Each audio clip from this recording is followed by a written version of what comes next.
گناہ اور توبہ کا آپس میں کیا تعلق ہے، تو میں نے مثال دی تھی کہ گناہ پینسل سے لکھی ہوئی لائن ہے اور توبہ ایک اریزر ہے، ربر ہے جو اس کو مٹا دیتا ہے۔ اس کا طریقہ اللہ تعالیٰ نے جو بتایا ہے سورہ النساء میں وہ یہ ہے کہ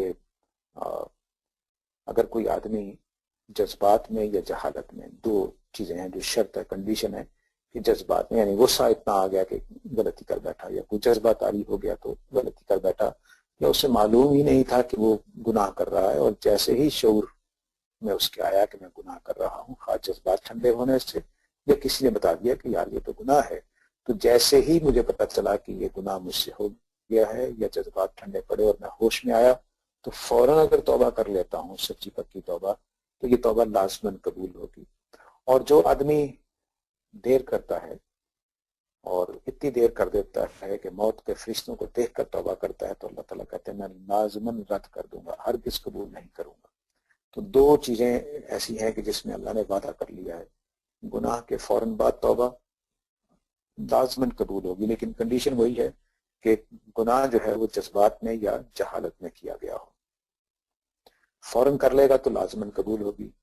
موت تک لے جائے گا تو لازماً رد ہو جائے گی۔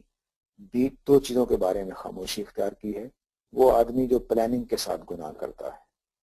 اور پھر فوراً توبہ کر لیتا ہے، اس کے بارے میں خاموشی ہے، اور وہ آدمی جو جذبات کے ساتھ گناہ کرتا ہے لیکن سال بعد 6 مہینے بعد توبہ کرتا ہے، اس کے بارے میں بھی خاموشی ہے۔ اور خاموشی کا مطلب یہ نہیں ہے کہ توبہ قبول نہیں ہوگی، خاموشی کا مطلب امید بھی ہے اور خوف بھی ہے۔ تو اس لیے کوشش کرنی چاہیے کہ ہم فوراً توبہ کر لیں تاکہ ہمارے جو گناہ ہیں وہ ساتھ ساتھ دھلتے رہیں۔ اس کے ساتھ ایک اور تصور ہم نے یہ بھی جانا تھا کہ جو آدمی توبہ نہیں کرتا وہ